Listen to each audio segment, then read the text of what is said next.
Let me thank Nikkei for inviting me to this forum. When I last addressed this forum last year, I spoke about uncertainties in the world order. Today, these uncertainties have indeed deepened significantly amidst a more volatile, more arbitrary, more protectionist global environment. Undoubtedly, the greatest uncertainty confronting us today is what will happen at the end of the 90-day pause on the U.S. reciprocal tariffs. This is not only holding businesses back from making important decisions on long-term plans, but also discouraging them from near-term hiring and investing. The pullback in economic activity will weaken global growth, and we cannot rule out the possibility of a recession.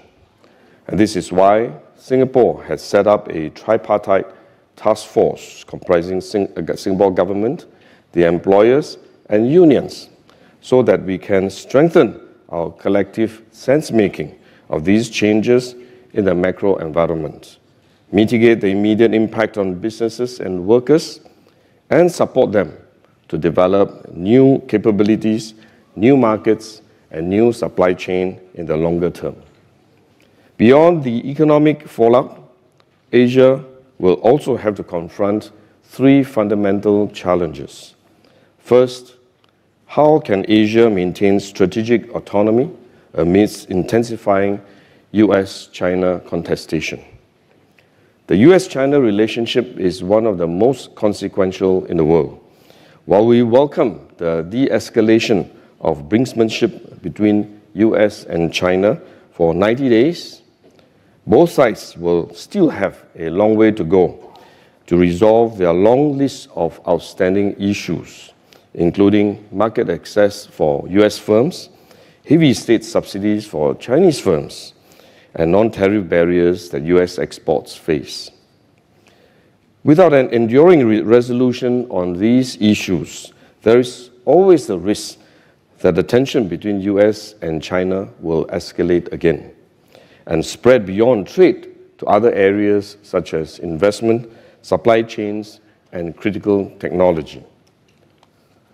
While both powers claim that they do not wish to force countries to take sides, each seeks to draw others closer to their respective orbits. This affects many countries in Asia who have deep trade and investment relationship with both powers. It is important, therefore, that we continue to maintain our strategic autonomy and act in a principled and consistent way on the basis of our own national interest. Second, how can we preserve the rules-based multilateral trading system that underpins Asia's economic growth and development? For small and medium-sized economies in Asia that are trade-dependent, the centricity of a rules-based multilateral trading order based on predictable tariff terms with clear and shared frameworks for non-tariff measures is critically important.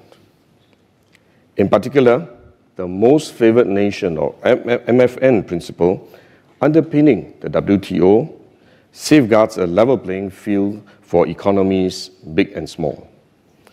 If members decide to trade only on their own terms and impose tariffs as and when they wish, larger economies will always possess stronger levers.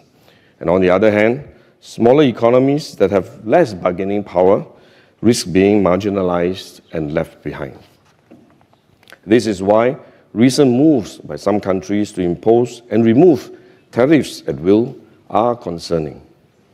WTO Director General Ngozi had also urged members negotiating with the US bilaterally to aim to be as WTO consistent as possible, especially with regard to the MFN rules.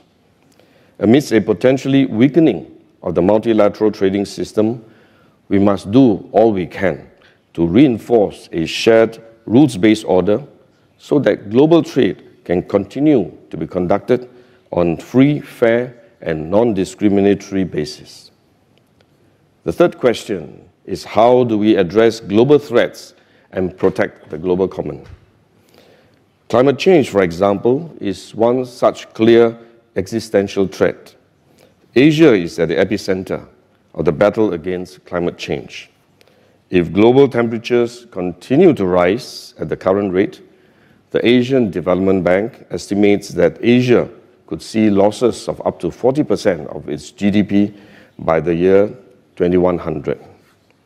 By 2030, 3/4 of Southeast Asian cities could face regular flooding, potentially displacing tens of millions of people.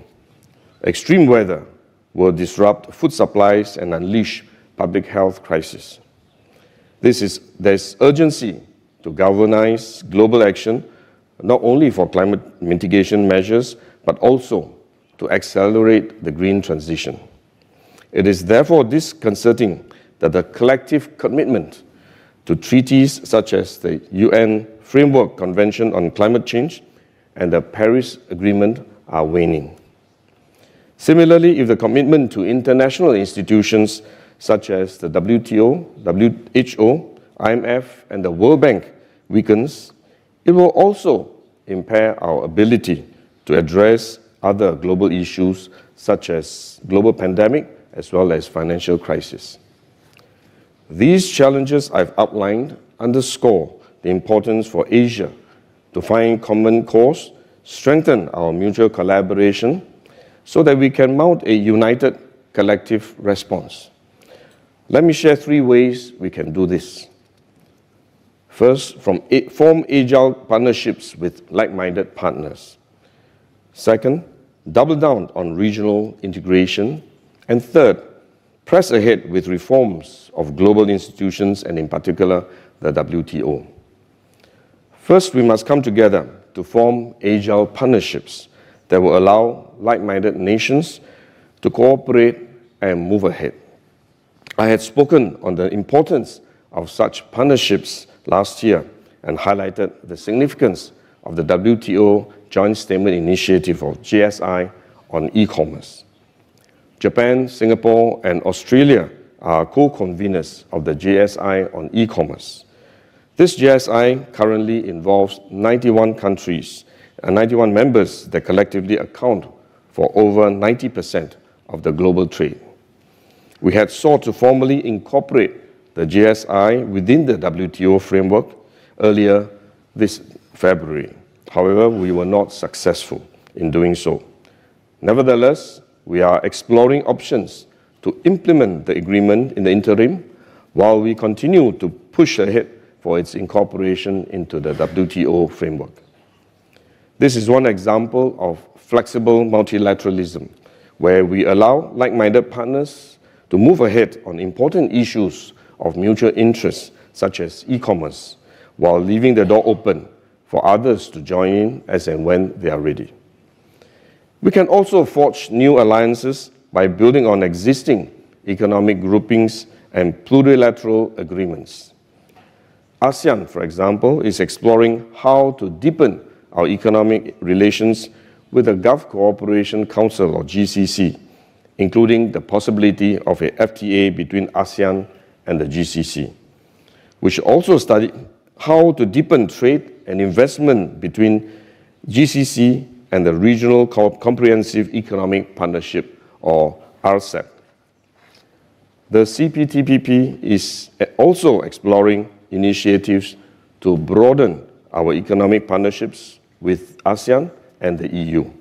Such initiatives could take the form of dialogues in the first instance and expand to potential areas of cooperation such as trade facilitation or supply chain resilience. These new alliances will facilitate effective and timely collaboration on key trade policies and signal our commitment to a rules-based trading system. Second, we must double down on regional integration by further enhancing our trade as well as digital and physical connectivity. Against an increasingly fragmented and contested global trade environment, it is comforting that many of us in Asia are party to various bilateral, regional, and plurilateral agreements and partnerships. However, we must not rest on our laurels. Instead, we should recognize the challenges of the current turmoil and raise the ambition of each of these mutually reinforcing partnerships. Within ASEAN, we have just concluded the negotiations on the upgrade of the ASEAN Trade in Goods Agreement, or ATIGA, earlier this week. Besides further liberalization of tariff lines among ASEAN members, the ATIGA upgrade will also enhance commitments on non-tariff measures, as well as improve facilitation and transparency on areas such as customs practices. ASEAN is also working with our external partners to upgrade our FTAs with them and ensure that these FTAs remain relevant and effective. The ASEAN-Australia-New Zealand FTA upgrade has recently come into force, and we have also concluded negotiations on ASEAN-China FTA. We hope to do the same with Japan by upgrading the ASEAN-Japan Comprehensive Economic Partnership to tap into growth areas such as the green and digital economy. Likewise, we are working with our fellow members within RCEP to explore how to deepen, strengthen, and broaden the scope and coverage of the RCEP agreement. As the largest trade area in the world, covering about 30% of the world's GDP, the RCEP offers businesses access to markets in the region and opportunities to strengthen resilience in their supply chains. In addition to deepening our trade connectivity, there's also potential for Asia to drive deeper digital integration. This is the purpose of the ASEAN Digital Economy Framework Agreement, or DEFA.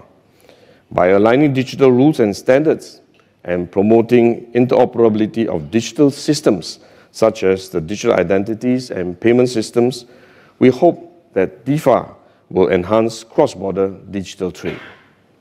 This could potentially double the size of the digital economy within Southeast Asia to $2 trillion by 2030. Cross-border payment system and connectivity is one of the key enablers of this digital economy. Together with some of our ASEAN neighbors, such as Malaysia, Thailand, as well as Philippines, Singapore is now working with India to develop a multilateral real-time payment network under Project Nexus to link multiple domestic fast payment systems at scale.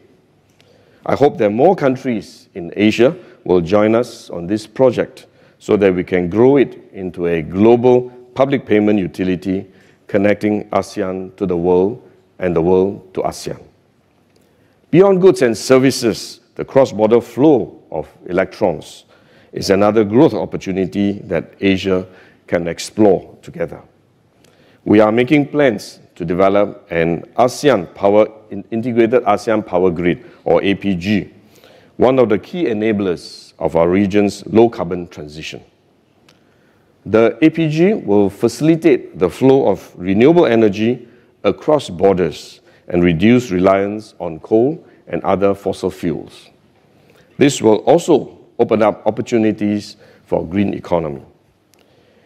In this regard, we welcome the interest and support of the World Bank and Asian Development Bank in mobilizing financing to support the APG project. ASEAN countries have committed to decisively accelerate the realization of the APG by 2045. Japan has been a long-standing supporter of ASEAN's clean energy transition efforts, and I look forward to its continued support, including for the APG, through initiatives such as the ASEAN-Japan Energy Efficiency Partnership, Cleaner Energy Future Initiative for ASEAN, and the Asia Zero Emissions Community. Third, we must press ahead with reforms of our global institutions such as the WTO. The WTO is not perfect, but remains an important foundation on which we can build a better global rules-based trade architecture. About 3/4 of global trade today continue to be conducted under the WTO's MFN rules. The WTO's framework on sanitary and phytosanitary measures, technical barriers to trade, and trade-related aspects of intellectual property rights continue to be valuable to all members, including the United States. Therefore, while the system is not perfect, we must not abandon it. Instead, we should reform it and make it better. It is in Asia's interest to step forward and work with other like-minded partners to modernize WTO. I mentioned earlier about the GSI on e-commerce. We need to enable such plurilateral agreements to move forward within the WTO framework. Such flexible modalities allow WTO rules to keep up with the dynamic global trading environment and stay relevant. We also need to reform the existing consensus-based decision-making process so that it is deployed responsibly and does not end up a recipe for gridlock. We must also update the WTO rulebook to address issues such as state subsidies in industrial policies, as well as to respond to the emerging challenges of the digital revolution and the fight against climate change.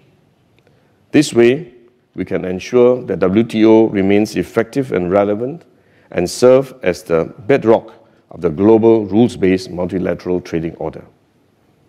Between Singapore and Japan, we can leverage our like-mindedness, our convergence of strategic outlook, and our many existing and new platforms for cooperation to advance our common agenda of strengthening and reforming the multilateral institutions. Next year, Singapore and Japan will commemorate our 60th year of diplomatic links. We should take this opportunity to explore new areas of collaboration, such as digital trade, supply chain resilience, as well as the green technology. Beyond economics, we also welcome Japan to play a bigger role in regional peace and stability in Southeast Asia. Singapore stands ready to work with Japan as a trusted and reliable partner, and we hope to step up our economic and security cooperation in time to come.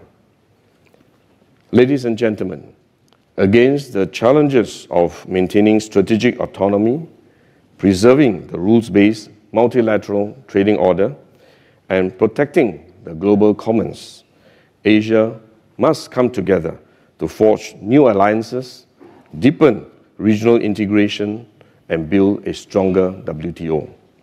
Let us work together to create a future that is open, inclusive, and prosperous for all of us. Thank you very much.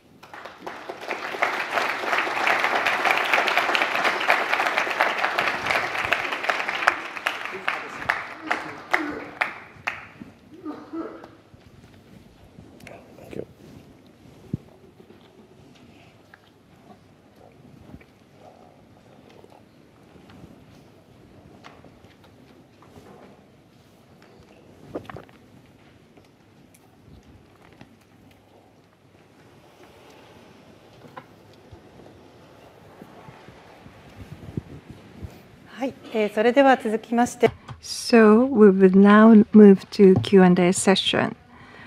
I would like to ask a couple of questions to the Vice Prime Minister before taking questions from the audience. DPM Gang for delivering valuable insights. Now we are moving on to the Q&A session. Firstly, I would like to hear your thoughts on the role of multinational trade frameworks such as CPTPP and RCEP. Amidst global trade turmoil, what role should such multinational frameworks play? Is there a need to increase the number of member countries or improve their structure and functions? And also, Singapore has been supporting China's application for membership to the CPTPP, but do you think that the existing criteria for accession should be maintained? Thank you very much. There are many questions in this one question. Let me try to answer them one by one. First, multilateral and plurilateral partnerships like CPTPP and RCEP are very important, particularly in today's world, because in this environment, particularly with Liberation Day and with tariffs imposed by US, I think the global rules-based trading order is being undermined and being weakened, and it is therefore important for countries with like-mindedness to find ways to come together, to strengthen our cooperation, to strengthen our links, so that we can continue to move ahead. And it's also important for these multilateral organizations like CPTPP and RCEP and ASEAN to demonstrate to the rest of the world that despite this contestation and competition, there is still room for cooperation and collaboration. And that is why, even within ASEAN itself, we had a meeting among the ASEAN economic ministers a couple of weeks ago that we emphasized our common shared objective of further integrating ASEAN, deepening our economic cooperation, and also to expand our collaboration with other organizations. And that is why ASEAN has also started to make arrangement, engagement with organizations like CPTPP and EU, as well as the GCC, as I mentioned earlier in my speech, to see how we can come together, to work together, to explore opportunities to cooperate with one another. And organizations like CPTPP and RCEP should also continue to see how they can deepen their cooperation within these organizations, at the same time expand the scope of cooperation among members, as well as extend the cooperation and engagement with other parties. CPTPP, for example, is also working towards having a dialogue with organizations like EU and ASEAN, so that we can talk about how we can work together and continue to push this rules-based trading system. And it is beyond just tariffs and trade, because among these different groupings, there are also opportunities for cooperation in many areas. One example is the digital economy.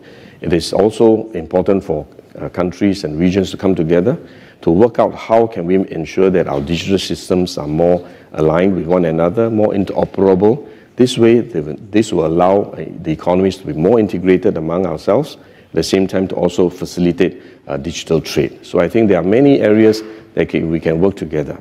And one particular area that I mentioned also in my speech, and that is some of the global challenges really require cooperation of everybody to tackle. One example is a global pandemic. I think we have just come out of COVID-19, and we can see that from our experience in COVID-19 that we need every country to work together to manage this pandemic. And similarly, if we are faced with another financial crisis, I think it's important for us to find a way to work with one another to address the challenges of financial crisis. And of course, all of us now are concerned about climate change, and the solution to climate change requires global cooperation too. And therefore, I think it will continue to be important for CPTPP and RCEP to work together, deepen their cooperation within themselves, expand their cooperation with other partners, as well as extend into other areas of cooperation beyond just trade and investment. And with regard to China's interest in joining CPTPP, as we mentioned, Singapore's position is very clear. We have always encouraged and want to support countries which are ready to join and are able to meet the standards of CPTPP. And beyond China, Indonesia has also indicated interest and has applied to join CPTPP. And as a fellow ASEAN member, we are also very supportive of Indonesia's ascension to a CPTPP. So I think we really want to encourage more and more countries to come on board, to work together, to find ways to cooperate with one another. Some may be bilateral, some may be plurilateral, some may be regional. So this way we can have many platforms of cooperation. Within Singapore and Japan too, we have a lot of areas that we work together, and we certainly look forward to working with Japan next year as we celebrate and commemorate our 60th anniversary of a diplomatic relationship. I think this is an important milestone for us to explore new opportunities to work together. Sorry, I talk a lot. As a politician, you know, whenever I have an opportunity to speak, it's very hard to stop. Thank you. You're leading a task force to address the impact on tariffs on your country. The US, with which your country has an FTA, is demanding a 10% tariff. While the tariff rate is lower compared to other ASEAN countries, the impact is certainly expected. Singapore has already lowered its economic growth forecast for to 2025. What specific impact do you anticipate on the domestic economy? Will this lead to worsening business conditions for SMEs or employment environment? How will you address this? Thank you very much. I think the impact of the Liberation Day on Singapore have many levels of impact. First, domestically, immediate impact of the 10% baseline tariff imposed on Singapore. It's imposed on most countries. So I think the playing field remains level, but it will add cost to the exports of Singapore to the US. And that's the first level. So some of our businesses are recalculating, reevaluating, and reassessing the cost of exports to US, and definitely it will impact Singapore in terms of the cost of our exports. That's the first level. The second level is that with this uncertainty about tariffs, and we do not know what the additional tariffs are going to be in time to come, and therefore many businesses are taking a wait-and-see attitude, not just in Singapore, but many other countries. And this wait-and-see attitude will cause businesses to hold back their investment decision, their spending, their hiring, and as a result of that, you will see overall economic activity will slow down. And this is not just Singapore, this is global. And Singapore, being a small and open economy, it depends on the global economy to develop and to grow. And as global economy slow down, Singapore economy will also slow down as a result of this wait-and-see attitude among all the businesses. And that is why we have adjusted our economic growth forecast downwards. But the third level, which is more concerning, is that this uncertainty in raising tariffs and reducing tariffs and imposing additional export controls and import regulation creates a lot of uncertainty.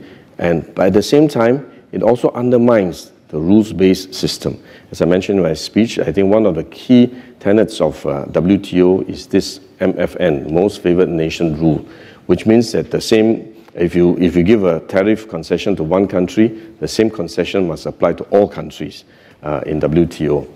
But with this bilateral negotiation between US and individual members of WTO, it creates uncertainty that the MFN rule under WTO may be undermined.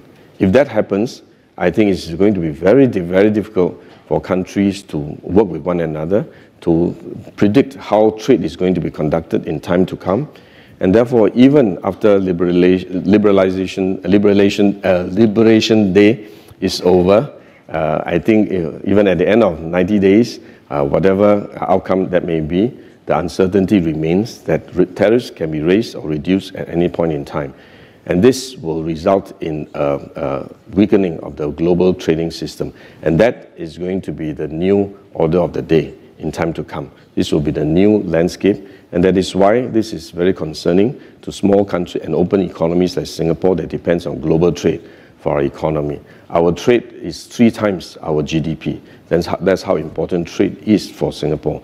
And trade is also very important for many countries, including Japan. And that is something that is worrying for us, and that is in the longer term, even after the tariffs have settled in one way or the other, the new environment will be very different because the rules-based system will be undermined.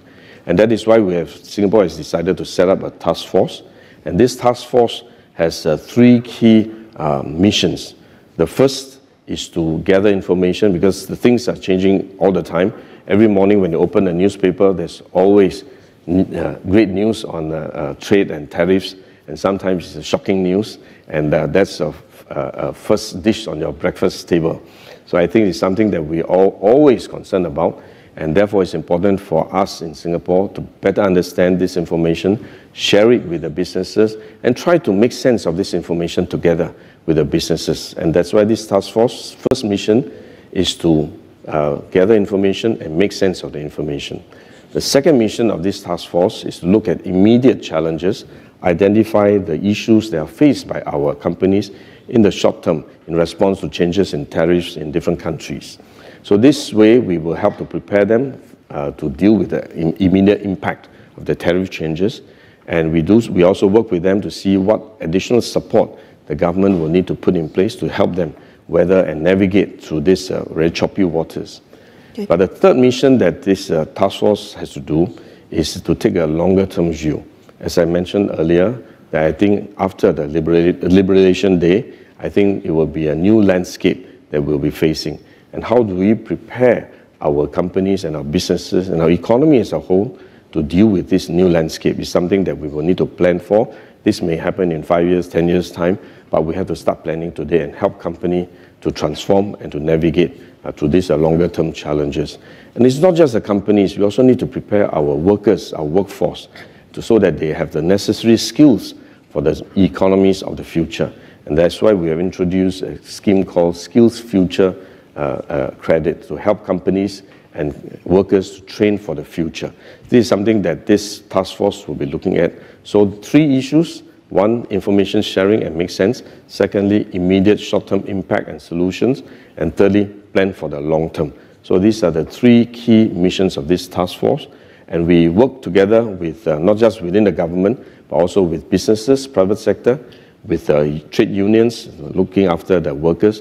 And therefore, the task force is a tripartite task force. Government, private sector, and the workforce representative through the unions. So I think this is a whole of a Singapore approach to tackling this crisis. Okay, my last question is about collaboration with Japan. Could you elaborate what role do you expect the Japanese government and Japanese companies to play in Asia? Thank you very much. I think Japan can play a very important role in Asia's growth and development. Economically, I think Japan has technology, Japan has strong economy, and has very strong enterprises. And in fact, Japan played a very significant role in Singapore's development and growth, particularly in the early days.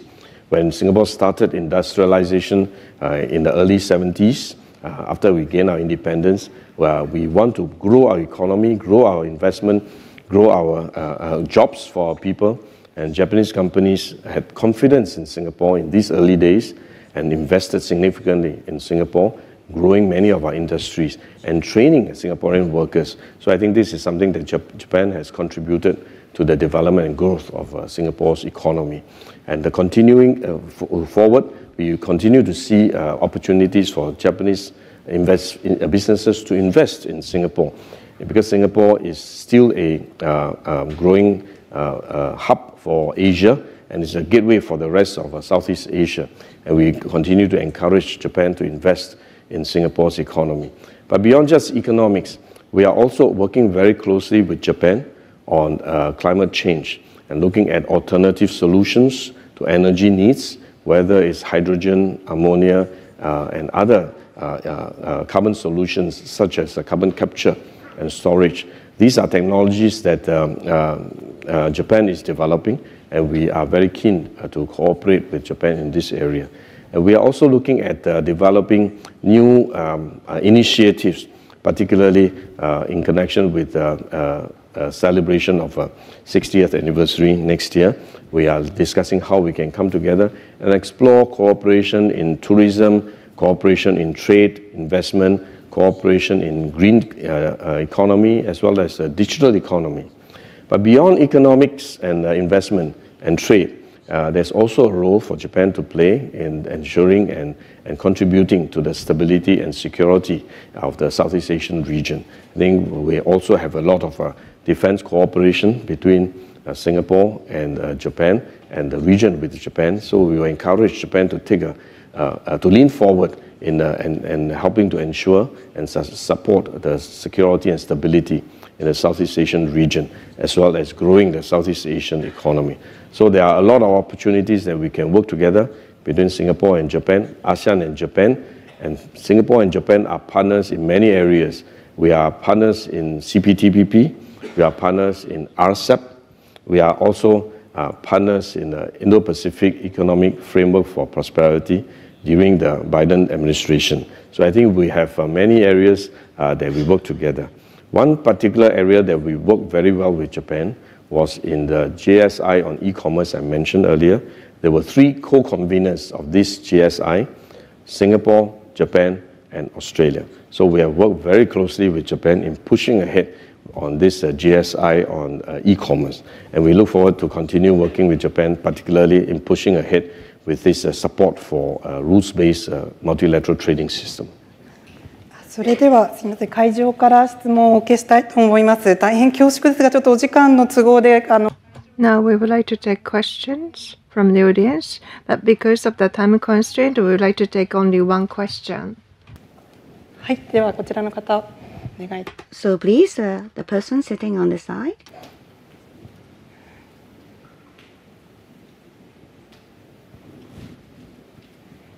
Thank you very much for your expectation for Japanese economy and business. But on the other hand, in my understanding, Japanese economy is after, especially 2000, quite struggling and very stable. But on the other hand, Singapore economy and business is quickly increasing. For example, as of 2000, GDP per capita, Singapore and Japan are almost same at the time, around US dollar 30,000. 30,000 US dollar, but nowadays Singapore's GDP per capita is double or triple than Japan. So we would like to ask you some advice or suggestion for Japanese business and economy and politics from your point of view. Thank you very much. I think thank you for your compliment about Singapore's economy. But at the end of the day, if you look at Singapore's economy, our per capita income, GDP may be high, but our overall Singapore is still a very small economy. And look at Japan, the total size of the economy is very significant. And therefore, do not underestimate the potential of Japanese economy to grow. And Japanese economy has always been very innovative, and it's something that Singapore always wanted to learn from Japan, how to continue to have an innovative economy. And these are areas that we can work together. And Japan has also a lot of startups. I think this is something that we want to find a way to work together, because we want to encourage Japanese startups to come to Singapore, to set up operations in Singapore, and because the whole of Asia is your market, and Singapore is the best gateway to the rest of Asia because of extensive connectivity. So we can work together.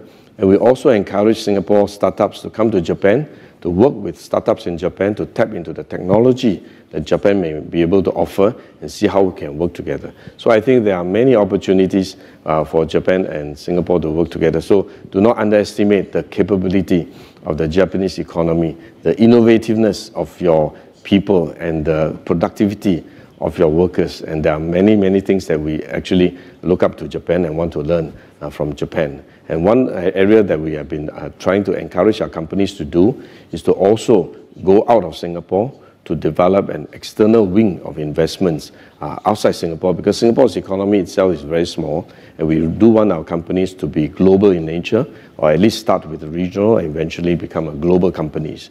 And Japanese companies, many of them are already global companies. So I think this is something that we also are very keen to see, how can we help our companies regionalize and globalize. And these are things that we can learn from Japan too. And for me, many years ago, I was also sent to Japan to learn about Japanese technology. At that time, I was in a steel making company in Singapore, and I came to Japan to be attached to a steel mill to understand how Japan managed steel production, which is very different from what we do in Singapore. And when I went back, we revamped our production system, our management system, and learning from Japan how to be disciplined, how to ensure high productivity in our shop floor. So all these are the things that I think Japan can contribute, not only to Singapore, but to the rest of the world too. はい、すみません。まだWell, there are many more things that I would like to ask the Deputy Prime Minister, but unfortunately time is up. So thank you very much, Deputy Prime Minister, for your presence here today.